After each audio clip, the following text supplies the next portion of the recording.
کی اور اس عمل کی جتنی مذمت کی لوگ تھے جو کسی نہ کسی وجہ سے ہراسمنٹ کا شکار ہوں گا، یہ بحثیت ایک سوسائٹی ہوتا ہے تو استحصال سب کا برابر ایک جیسا آنے میں تو یہ ایک کلیکٹیو ایفرٹ تھی اور میں سمجھ تک پہنچائیں گے اور ایسے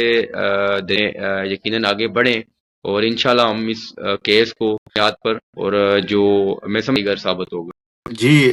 سعد صاحب مجھے یہ بتائیں کہ یہ جو ٹرانسفر ہوا ہے اور اطلاع یہی دیکھیں ایک ایسی ہم بات ہم رہ رہے ہیں وہاں ایک عام آدمی کے لیے تو یہ کرمنل ایکٹیویٹی کے اندر انوالو ہوتا ہے یا کسی آفینس کا آیا جب ہم اس کو دیکھتے ہیں اور پھر ایف آئی آر کو دیکھتے ہیں تو وہ پورا خاندان اٹھا کے جو ہے وہ پابند سلاسل کر دیتی ہے اس کی تب بنیادی طور پر اور اس خاتون نے بھی یہ بات اس نے کہا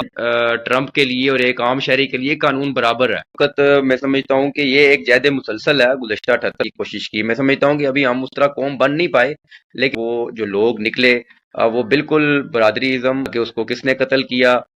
کس گولی سے وہ قتل ہوا ہوں کہ اس کے اندر جو یہ فیکٹر لوگوں نے پھیلانے کی کوشش اپوزیشن لیڈر ہیں ان کے علاوہ کسی نے اس کی مذمت نہیں کی پر ان کا تو نہ کبھی کوئی معاملہ رہا نہ کبھی کام یقیناً آپ کے ذہن میں ہوگا کہ 2006 تو لیکن یہ سعد صاحب آج تو اب تو یہ صورتحال ہے کہ ہر ایک نے ہمارا ایک بڑا مطالبہ ہے کہ یہاں کی جو اشرافیہ ہے یہاں کے جو سٹینڈ کرتے ہیں یہاں گراؤنڈ زیرو کے اوپر آپ کو بھی پتہ ہم پھر ایز ایکشن کمیٹی جو ہے وہ شامل ہوئے معاملے کو کسی بھی طرح سے ڈائلیوٹ کرنے کی کوشش کشمیریوں کی طرف سے بڑا واضح پیغام میں نے کل لوگوں کو دیا خراج تحسین پیش کرتے ہیں اور میں یہ سمجھتا ہوں کہ اندر جو ان کا کردار ہے وہ جس طریقے سے وہ نبھاو کریں گے تو بالکل آپ کی میں بات کو سیکنڈ کرتا آزاد کشمیر کہتے ہیں تو ہم تو آزاد ہی نہیں ہوئے یہی حال جو مقبوضہ کی آواز ہے ان کا یہاں پہ انفلوئنس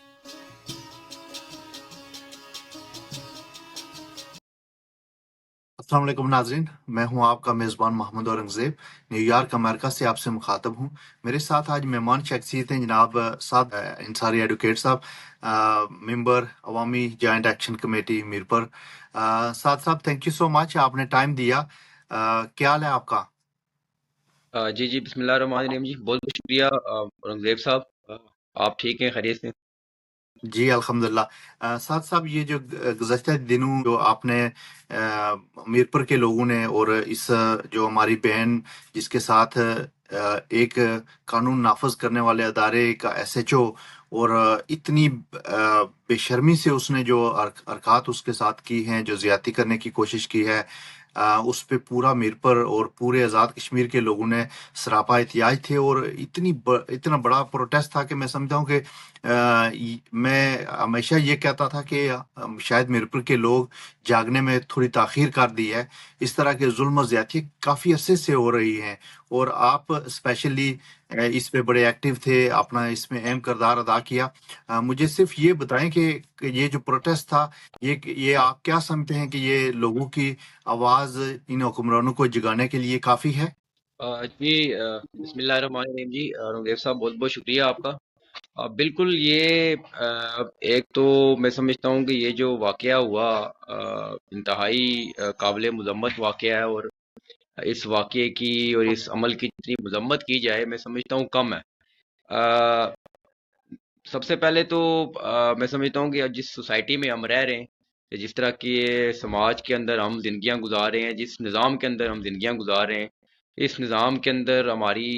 یہ جو برٹش نیشنل خاتون ہے اس کا اس دلیری کے ساتھ اپنے انصاف کے لیے اور اس آواز کو بلند کرنا میں سب سے پہلے تو اس اپنی بہن کو خراج عقیدت اور خراج تحسین پیش کرنا چاہوں گا کہ اس نے میں سمجھتا ہوں کہ اس سوسائٹی کے اندر جتنے بھی وہ لوگ تھے جو کسی نہ کسی وجہ سے ہراسمنٹ کا شکار ہو رہے تھے میں اس کو خالی ایک عورت کا مسئلہ نہیں سمجھوں گا یہ بحثیت ایک سوسائٹی ہمارا یہاں ایک پرابلم تھا اس میں عورت اور مرد کی تفریق جو ہے وہ اس سوسائٹی کے اندر جب استحصال ہوتا ہے تو استحصال سب کا برابر ایک جیسا ہو رہا تھا تو میری اس بہن نے بڑی دلیری کے ساتھ جو ہے وہ اپنی رائٹ کے لیے اور اپنے انصاف کے لیے وہ کھڑی ہوئی تو اور اس کے ساتھ پھر جو میں سمجھتا ہوں کہ میرپور کے لوگوں نے جس طرح اس ایشو پر رسپونڈ کیا وہ بھی قابل تعریف اور قابل تحسین ہے اور پھر اسی طرح ہمارے اوورسیز کشمیری جو جیسے آپ لوگ ہمارے باہر بیٹھے ہیں یا انٹرنیشنل کمیونٹی جو ہے ہماری اس نے بڑا وائٹل رول پلے کیا ہماری اس آواز کو کلیکٹیو آواز کو دنیا تک پہنچانے کے لیے اور اقتدار کے ایوانوں تک پہنچانے میں. تو یہ ایک کلیکٹیو ایفرٹ تھی، اور میں سمجھتا ہوں کہ ابھی ہم نے ایک بہت چھوٹا مرحلہ عبور کیا ہے، اور اس کو ہم پر امید ہیں، پر عزم ہیں کہ اس کو ہم پایہ تکمیل تک پہنچائیں گے. اور ایسے درندہ صرف جو جانور ہیں جو اس سسٹم کے اندر ہیں، اور اس سسٹم کا ہی یہ بیسیکلی شخصانہ ہے کہ بنیادی طور پر یہ سسٹم ہی پورا کا پورا جو ہے وہ گزشتہ 78 سالوں سے جو ہے وہ تعصب کی بنیاد پر، اور غلط لوگ جو ہے وہ ایک اکثر ایک محاورہ، ایک قول کسی کا بولا جاتا ہے کہ معاشروں کے اندر معاشرے تب تنزلی کا شکار ہوتے ہیں کہ جب اس طرح کے لوگ آ کے جو ہے وہ مختلف پوزیشنز کے اوپر بیٹھ جاتے ہیں. تو بہرحال یہ ایک کلیکٹیو ایفرٹ تھی، لوگ نکلے باہر، لوگوں نے آواز بلند کی، اور ہم کسی حد تک اس مرحلے میں یقیناً آگے بڑھیں، اور انشاءاللہ ہم اس کیس کو اس کے منطقی انجام تک پہنچائیں گے، اور اس شخص کو بھی عوامی طاقت کی بنیاد پر. اور جو میں سمجھتا ہوں کہ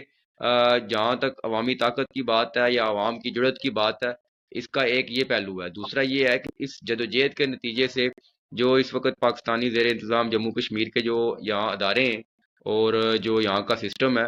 اس سسٹم کے اندر بھی جو بنیادی تبدیلی ہے جس کی ہم جدوجہد کر رہے ہیں، جس نظام کے خلاف جدوجہد کر رہے ہیں، یہ سارا عمل اس کی بہتری کے لیے بھی جو ہے وہ کارگر ثابت ہوگا. جی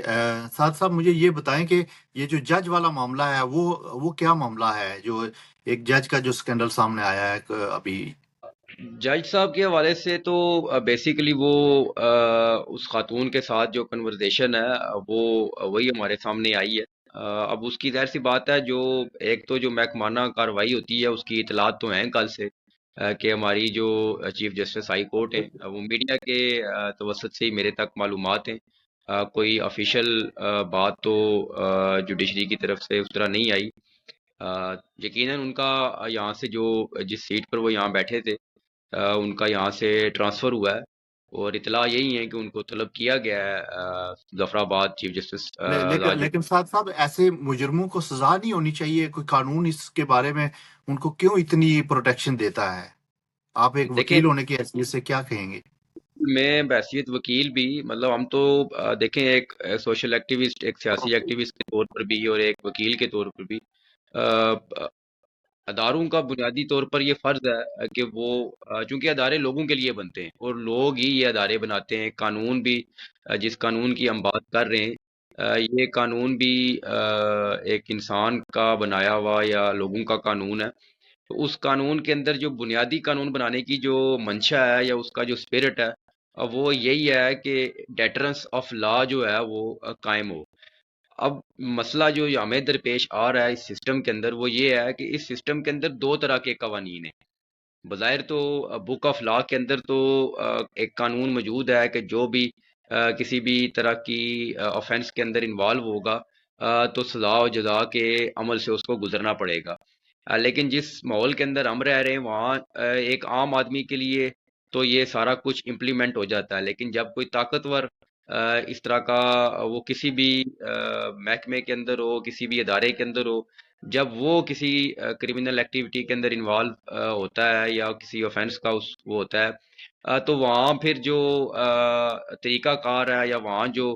ایک لا کی جو منشا ہے اس پر عمل درآمد نہیں ہوتا. بلکہ اب جس طرح میں سمجھتا ہوں کہ جب یہ واقعہ رپورٹ ہوا، خاتون نے جا کے اپنا سٹیٹمنٹ ریکارڈ کروایا، تو فوری طور پر ایف آئی آر ہو جانی چاہیے تھی اور فوری طور پر ایکشن ہونا چاہیے تھا. لیکن جب ایف آئی آر ہمارے سامنے آئی تو بحیثیت وکیل بھی اور بحیثیت شہری بھی ہمیں بالکل یہ 100% بات محسوس ہوئی کہ یہ ایف آئی آر اس کو پنشمنٹ کی طرف لے کے جانے کے لیے نہیں ہے، بلکہ اس کو بچانے کے لیے ہے، جو جانے کے بہرحال ہم لیے ایک اپنے پیٹی بھائی کو بچانے کے لیے. تو اس پر پھر ہم نے ظاہر سی بات ہے آواز بلند کی، پروٹیسٹ کیا کہ اب خاتون کا جو سٹیٹمنٹ ہے، جو ایویڈنس جو پروڈیوس ہوا، جو ایویڈنس آڈیوز کی شکل میں نظر آیا، جب ہم اس کو دیکھتے ہیں اور پھر ایف آئی آر کو دیکھتے ہیں تو ان دونوں چیزوں میں ایک بہت بڑا تضاد تھا. تو اسی طرح ہی ہم سمجھتے ہیں کہ وہ یہ تضاد ہے ہماری سوسائٹی کے اندر کہ طاقتور کے لیے الگ قانون ہے اور عام شہری کے لیے الگ قانون ہے. عام شہری جب کوئی قانون کی وائلیشن کرتا ہے تو پولیس جو ہے وہ اس کا پورا خاندان اٹھا کے جو ہے وہ پابند سلاسل کر دیتی ہے اس کی تلاش میں. لیکن جب اپنا ہی کوئی پیٹی بھائی جو ہے وہ کسی طرح کے آفینس میں انوالو ہوتا ہے تو وہاں پھر محکمانہ کارروائیاں آ جاتی ہیں، وہاں پھر یہ بات چل پڑتی ہے جی کہ ہمیں پہلے اس کو سننے کا موقع دینا چاہیے، اس کو بھی سننا چاہیے۔ تو میں سمجھتا ہوں کہ یہ جو قانون کے اندر دوہرا معیار ہے ہماری جدوجہد اس کے لیے ہے بنیادی طور پر۔ اور اس خاتون نے بھی یہ بات اس نے کہا بڑے کیٹاگوریکلی اپنی وکیل صاحبہ کے ذریعے انہوں نے ہم تک یہ پیغام پہنچایا کہ یہ لڑائی اب میری لڑائی رہی نہیں، یہ لڑائی اب اس خطے کی جو اکثریت خواتین ہیں ہماری 53%، یہ ان کی لڑائی لڑ رہی ہوں، بلکہ میں خالی خواتین کی نہیں، اس پورے ریاست کے لوگوں کی، کشمیر کے لوگوں کی لڑائی لڑوں گی کہ جو عام محنت کش جو پسا ہوا طبقہ ہے، جو ہر روز ان اداروں کے اندر اس کو ذلالت کا سامنا کرنا پڑتا ہے۔ مطلب آپ کسی ادارے کا نام لے لیں، اگر آپ جوڈیشری کا بات کریں گے تو ہماری عدالتوں کے اندر بھی آئے روز جو ہے وہ اس طرح کے کیسز رپورٹ ہوتے ہیں کہ جہاں جو طاقتور ہے وہ اپنی طاقت کا استعمال کر کے، اپنے انفلوئنس کا استعمال کر کے وہ چیزوں کو کر لیتا ہے۔ پولیس کے اندر آئیں گے تو وہاں بھی یہی صورتحال ہے، اور اسی طرح جب ہم کسی دیگر محکمے میں جائیں گے تو وہاں بھی یہی صورتحال ہے۔ تو ہماری جو بنیادی لڑائی ہے وہ یہی ہے کہ کوئی بھی شخص جو ہے وہ کوئی بھی فرد قانون سے مبرہ نہیں ہے، سب کے لیے قانون برابر ہونا قانون چاہیے، برابر. جو ہے وہ ایک ہی طریقے سے ٹریٹ کیا جانا چاہیے۔ اور جب یہ کام ہوگا تو معاشرے تبھی ترقی کرتے ہیں۔ آج جس ملک میں آپ بیٹھے ہوئے وہاں پریزیڈنٹ ٹرمپ کے لیے اور ایک عام شہری کے لیے قانون برابر ہے، برابر ہے تو بالکل. وہ دونوں ان کو قانون کے سامنے جواب دہ ہونا پڑے گا، اور اسی طرح جس طرح ایک عام شہری جواب دہ ہے اسی طرح پریزیڈنٹ ٹرمپ بھی جو ہے وہ جواب دہ ہے۔ سعد انصاری صاحب مجھے یہ بتائیں کہ جو کل کا احتجاج تھا وہ کشمیر کا جو پاکستان کے زیر انتظام علاقہ ہے، اس میں برادری ازم، اس میں علاقائی تعصب اور یہ ساری چیزیں تھیں، اور کل کا جو احتجاج تھا اس سے تو یہ لگا کہ یہ لوگوں نے یہ سب جو برادری کے بت ہیں، جو یہ سیاسی پارٹیوں کے بت ہیں، جو یہ سارے ریاست کے لوگوں کو جو 70 سالوں سے لوٹا جا رہا ہے، وہ تو انہوں نے لوگوں نے توڑ دیے ہیں۔ اس پہ آپ کیا کہیں گے؟ کیونکہ آپ وہاں پہ موجود تھے اور لوگوں سے بات بھی ہوئی اور لوگوں کے تاثرات آپ بہتر طریقے سے ایکسپلین کر سکتے ہیں، اس پہ آپ کیا کہیں گے؟ بالکل یہ ایک درست بات ہے۔ اس وقت میں سمجھتا ہوں کہ یہ ایک جہد مسلسل ہے، گزشتہ 78 سال سے ہمارے کابرین اس طرح کی جو تعصبات تھے، چاہے وہ برادری ازم ہو چاہے وہ علاقائی ازم ہو، اس کی ایک مسلسل جدوجہد کے اندر ہیں۔ لیکن آپ نے دیکھا ہوگا کہ گزشتہ 2 سال سے یہ جو اس خطے کے اندر جو ایک عوامی تحریک ابھری جس نے اپنے کچھ مقاصد بھی حاصل کیے، تو اس جہاں ہم نے کچھ مقاصد حاصل کیے وہاں جو سب سے بڑا جو مقصد میں سمجھتا ہوں ہم حاصل کر رہے ہیں یا اس کی طرف مزید تیزی سے آگے بڑھ رہے ہیں، اب وہ یہاں عوام کے اندر ایک شعور کی جو لہر بیدار ہوئی ہے اور شعوری کروٹ جو عوام نے لی ہے، اب وہ شعور یہی ہے کہ ہم نے گزشتہ 78 سال سے برادری ازم کی بنیاد پر اور علاقائی ازم کی بنیاد پر لوگوں کو تقسیم کیے رکھا، اور جب لوگ کسی حد تک جو ہے وہ قوم کی شکل انہوں نے اختیار کرنے کی کوشش کی، میں سمجھتا ہوں کہ ابھی ہم اس طرح قوم بن نہیں پائے، لیکن اس طرف بڑھنا شروع ہو گئے ہیں تیزی کے ساتھ، اس مثبت رویوں کو آگے بڑھاتے ہوئے۔ تو یہ اسی کا ہی ایک آپ سمجھیں کہ ایک پہلو تھا کہ کل جو ہے وہ جو لوگ نکلے وہ بالکل برادری ازم علاقائی ازم کے تعصب سے پاک ہو کے ایک کلیئر کٹ بات کرنے کے لیے وہ نکلے۔ وہ صرف اپنی بہن کے لیے نہیں نکلے، ہم سب اپنے حقوق کے لیے بھی نکلے، چونکہ ہمارے گھروں میں بھی مائیں بہنیں موجود ہیں، بیٹیاں موجود ہیں۔ تو اگر آج یہاں لوگ نہیں بولیں گے تو کل ہم میں سے کسی کی جو فیملی ممبر ہے اس کو بھی ہراساں کیا جا سکتا ہے۔ تو یہ جو لڑائی ہے یہ بیسیکلی ہم سب کی سانجھی لڑائی ہے، اور یہ جو علاقائی تعصب جن کوفتوں نے یہاں پیدا کیا، جن قابض کوفتوں نے یہاں پیدا کیا، وہ ریزلٹس آپ کے سامنے آگے ہم نے دیکھ لیا کہ ہماری عدالتوں کے اندر کیا ہو رہا ہے، ہم نے دیکھ لیا ہمارا پولیس کا محکمہ جو ہے وہ کیا کر رہا ہے۔ اور اسی طرح میں بلکہ آپ کو ایک اپنی ذاتی تجربے کی بنیاد پر یہ بات بتاتا ہوں کہ جب 11 مئی کو ہم گرفتار ہوئے، پوری دنیا کے سامنے یہ بات کلیئر تھی کہ ہم 2 گھنٹے پہلے میں اور میرے ساتھی گرفتار ہو چکے تھے، اور اس جو S H O A S I صاحب تھے عدنان قریشی شہید، ان کو بظاہر اس کا ثبوت میرے پاس نہیں ہے،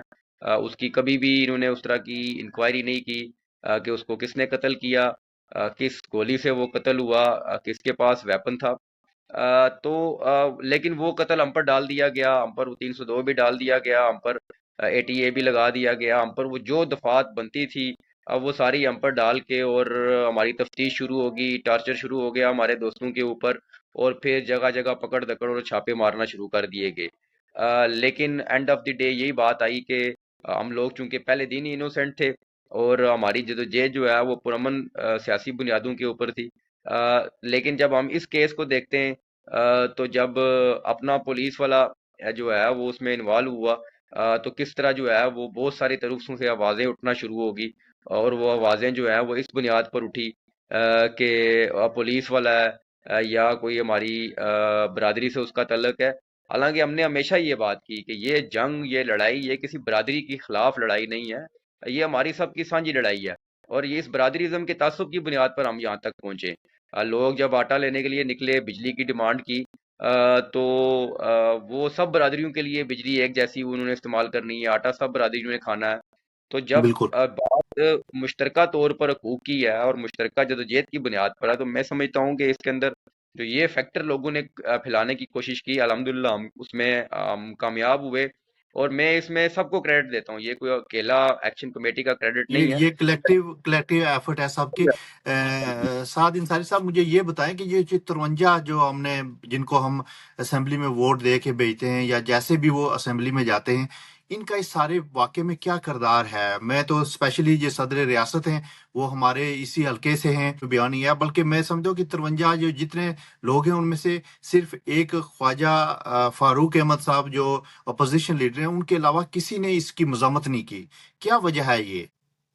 دیکھیں، یہ جو 53 اس وقت اسمبلی میں جو سسٹم ہے، میں سمجھتا ہوں کہ اگر ہم ان 53 کو انکلوڈ کریں، اور وہ اس کے علاوہ جو آنے والے ہیں جو اس سسٹم کے اندر کنٹینیوسلی نسل در نسل اس کا حصہ ہیں،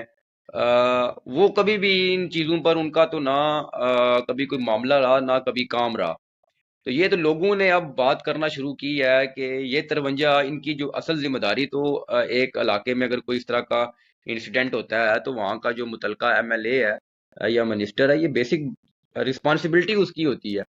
لیکن یہاں ستم ظریفی یہ ہے کہ یہ جتنے بھی اسمبلی کے اندر بیٹھے ہوئے، ان کو 53 کا ٹولہ بھی ہم کہتے ہیں، یہ بنیادی طور پر ایک پراکسی کی شکل میں یہاں بیٹھے ہوئے، اور اس 53 کی جو اسمبلی ہے ان کے پاس کوئی اختیار نہیں ہے اصل میں۔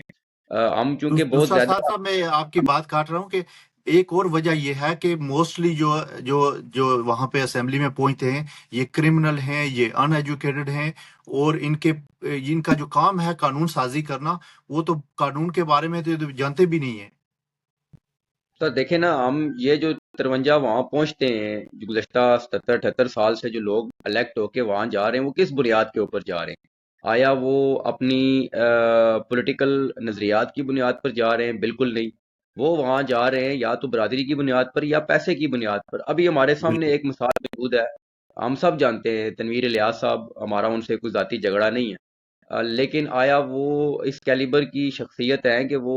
پرائم منسٹر بن جائیں؟ وہ پرائم منسٹر بنے اس بنیاد پر کہ ان کے پاس پیسہ تھا، انہوں نے لوگوں کو خریدا، ہارس ٹریڈنگ کی۔ اسمبلی کے اندر آپ کو پتہ ہے کہ مطلب ابھی یہ جو موجودہ اسمبلی ہے، اس سے پہلے یقیناً آپ کے ذہن میں ہوگا کہ 2006 میں جب اسمبلی بنی تو وہ 4 وزیر اعظم اس وقت بھی تبدیل ہوئے تھے۔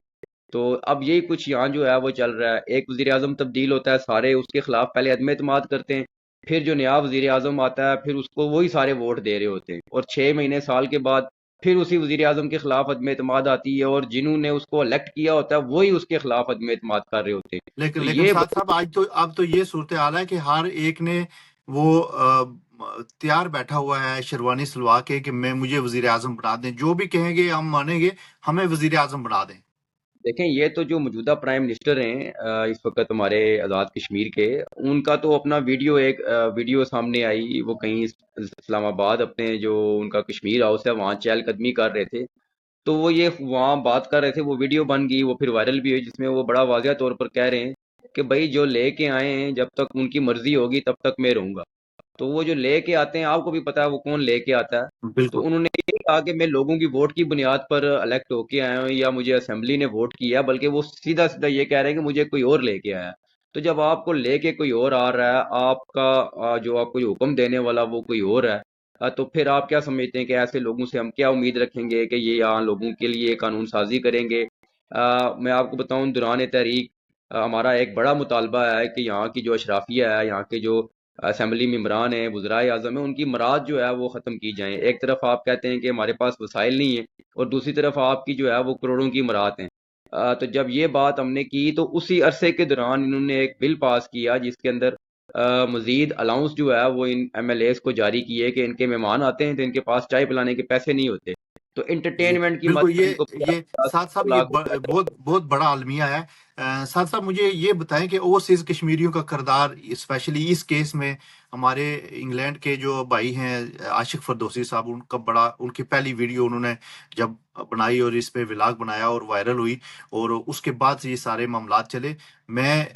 اس چینل کی توسط سے بھی ان کو اخراج تحسین پیش کرتا ہوں کہ یہ آواز ہماری پوری ریاست کی آواز ہے. جو عاشق فردوسی کی آواز ہے، وہ ہمیشہ بغیر کسی تعصب کے، بغیر کسی برادری ازم کے، بغیر کسی وہ ریاست جموں کشمیر کی ایک توانا آواز ہیں، اور میں سمجھتا ہوں کہ ایک بہادر آواز ہیں. اور مجھے امید ہے کہ انشاءاللہ ہم نیکسٹ اس میں مزید بہتری پیدا کریں گے. اوورسیز کے لیے کیا پیغام ہے؟ دیکھیں رنگزیب صاحب، جو اس وقت میں سمجھتا ہوں کہ ہم جس بنیاد کے اوپر سٹینڈ کرتے ہیں یہاں گراؤنڈ زیرو کے اوپر، آپ کو بھی پتہ ہے کہ یہاں کے جو یہاں کا جو نظام ہے وہ کتنا خوفناک نظام ہے. وہ پرامن آوازوں کو دبانے کے لیے کبھی دہشت گردی کے مقدمات، کبھی لوگوں کو ہندوستان کا ایجنٹ کہنا، اور اس طرح کی جو سچویشن ہے. تو اس سچویشن میں جو ہماری، جو آپ کہہ سکتے ہیں جس کو ہم بیک اپ کہہ سکتے ہیں، وہ بیک اپ ہمارا آپ سب لوگ ہیں اوورسیز کشمیری اس کی شکل میں. اور ہم یہاں جو ایک آپ کہہ لیں کہ ایک پرو ایکٹیولی یہاں کام کر رہے ہیں، وہ اسی بنیاد پر کر رہے ہیں کہ ہمارے بیک آف دی مائنڈ یہ بات رہتی ہے آل دا ٹائم کہ ہمارے لیے کل کوئی بھی یہاں کے لوگوں کے لیے مشکلات آئی تو اور کچھ نہیں تو اوورسیز کشمیری ہماری پشت کے اوپر کھڑے میں. تو اس پرٹیکولر کیس میں بھی میں سمجھتا ہوں کہ جو بنیادی رول تھا کہ اس چیز کو ہائی لائٹ کرنے میں، وہ اوورسیز کشمیریوں نے کیا. آپ نے عاشق فردوسی صاحب کا نام لیا، دیگر راجہ جانباز صاحب برطانیہ سے، اور دیگر اس طرح کے جو بے شمار لوگ ہیں، آپ ہو گئے، آپ سب نے اس کو ابتدائی طور پر جو ہے وہ ٹیک اپ کیا. جب معاملہ اوپن ہوا اس میں ہم پھر ایز ایکشن کمیٹی جو ہے وہ شامل ہوئے. تو اوورسیز کشمیر کا جو ہمارا معاملہ ہے، میں نے کل وہاں سپیچ میں بھی یہ بات کی ہے، اوپنلی یہ بات کی ہے کہ اگر اس معاملے کو کسی بھی طرح سے ڈائلیوٹ کرنے کی کوشش کی، کسی بھی طریقے سے اپنے پیٹی بھائی کو جو ہے وہ بچانے کی کوشش کی، تو اوورسیز کشمیریوں کی طرف سے بڑا واضح پیغام میں نے کل لوگوں کو دیا کہ پھر وہ بھی ہزاروں کی تعداد میں نکل کے لندن پاکستانی سفارت خانے کے باہر جو ہے وہ مارچ کریں گے. تو ہم جو یہ بات کر رہے ہیں وہ اسی بنیاد پر کر رہے ہیں کہ ہمیں پتہ ہے کہ ہمارے پیچھے اوورسیز کشمیری ہیں. تو ان کی ہر لحاظ سے ہم جو ہے وہ ان کو اپریشیٹ کرتے ہیں، خراج عقیدت، خراج تحسین پیش کرتے ہیں. اور میں یہ سمجھتا ہوں کہ اس وقت اوورسیز کشمیری اس موجودہ تحریک آزادی ریاست جموں کشمیر کے اندر جو ان کا کردار ہے، وہ جس طریقے سے وہ نبھا رہے ہیں، اس میں مزید جو ہے وہ آگے ان کو بڑھنا پڑے گا. اور یہ ایک کولیکٹیو ایفرٹ کی بنیاد پر ہم چیزیں جو ہے وہ اچیو کریں گے. تو بالکل آپ کی میں بات کو سیکنڈ کرتا ہوں کہ اوورسیز کشمیری اس ریاست کی نہ صرف معاشی طور پر بیک بون ہے. آج جس میرپور شہر میں ہم رہ رہے ہیں، میں یہ بابنگ دول کی یہ کہنے کی پوزیشن میں ہوں کہ جو ڈیولپمنٹ یہاں آپ کو نظر آتی ہے، کیونکہ لوگ جب باہر سے آتے ہیں وہ سمجھتے ہیں کہ یہ میرپور جو ہے یہ منی لنڈن ہے، منی انگلینڈ ہے. تو یہ جو ساری ڈیولپمنٹ یہاں آپ کو نظر آ رہی ہے، یہ وہی لوگ ہیں جنہوں نے 18-18 20 20 گھنٹے وہاں کے سرد موسم کے اندر جو ہے وہ مزدوریاں کی، اور پھر ریمیٹنس پیچھے اپنے عزیز و اقارب کو بھیجا، اور جس وجہ سے یہاں آپ کو کچھ چیزیں ڈیولپمنٹ ہوئی نظر آتی. حکومت یا اسٹیٹ کی طرف سے تو یہاں کوئی چیز نہیں ہے. اسٹیٹ نے یہاں ایک محکمہ بنایا میرپور ڈیولپمنٹ اتھارٹی، اس کی حالت آپ کے سامنے ہے. جی، یہاں اور 20 دوسرا جو سال حکمران ہیں ان کی ترجیحات ہی ڈیفرنٹ ہیں. وہ زیادہ تر بیرون ملک دوروں پہ رہتے ہیں. وہ کبھی کسی فورم پہ جاتے ہیں مسئلہ کشمیر کو، حالانکہ وہ مسئلہ کشمیر کا انہوں نے بیڑا ہی غرق کیا ہے. لیکن یہ ہمارا بڑا المیہ ہے. اس کے لیے ہمیں مل جل کے ایک آواز بننی پڑے گی. ایک طاقتور عوام کی آواز جو ہے نا، اسی کے ساتھ ہی اس کا قلعہ کما کرنا ممکن ہو سکے گا. ناظرین کے لیے بھی یہی میسج ہے کہ عوام کے حقوق کے لیے، عوام کے جو حقیقی نمائندے ہیں، جو آپ جیسے لوگ، جو عوامی ایکشن کمیٹی ہے، ان کے ساتھ جڑیں اور اس تحریک کو، اس ریاست جموں کشمیر کی آزادی کو بھی اس کو ساتھ لے کے چلیں. اور سب سے پہلے جو میں اکثر ایک پروگرام میں بھی میں نے کہا ہے کہ سب سے پہلے ہمیں ریاست جموں کشمیر کی آزادی سے پہلے ان چوروں اور لٹیروں سے اس سسٹم کو آزاد کرانا پڑے گا. جب ہم اس سسٹم کو آزاد کریں گے تو آٹومیٹکلی ہم اپنا مقدمہ خود پیش کریں گے اس دنیا کے سامنے. اور ہم بیسیکلی ہم 70 سالوں سے جس کو آزاد کشمیر کہتے ہیں تو ہم تو آزاد ہی نہیں ہوئے. یہی حال جو مقبوضہ کشمیر ہے اس کا بھی ہے. ساتھ صاحب تھینک یو سو مچ. انشاءاللہ پھر کسی پروگرام میں آپ سے بات چیت ہوگی. اپنی دعاؤں میں یاد رکھیے گا. اور اوورسیز ہمیشہ آپ کے ساتھ ہیں. آپ کی جو آواز ہے اس آواز کے ساتھ ہیں. عوامی جوائنٹ ایکشن کمیٹی کے ساتھ ہیں. اور انشاءاللہ ہم جب بھی کشمیریوں کو کوئی ضرورت پڑے گی تو ہم یہاں اوورسیز جو بیٹھے ہوئے ہیں ہم ان سفارت خانوں کو ہلا کے رکھ دیں گے. کیونکہ یہ اوورسیز کی جو طاقت ہے یہ ان کی آواز ہے, ان کا یہاں پہ انفلوئنس ہے, پولیٹیکل انفلوئنس ہے یہاں پہ. تو انشاءاللہ مجھے امید ہے کہ ہم اس ریاست کو صحیح ڈگر پہ لانے میں اپنا کردار ادا کریں گے. بہت شکریہ آپ کا. انشاءاللہ پھر کسی پروگرام میں حاضر ہوں گے. اللہ حافظ. Thank you.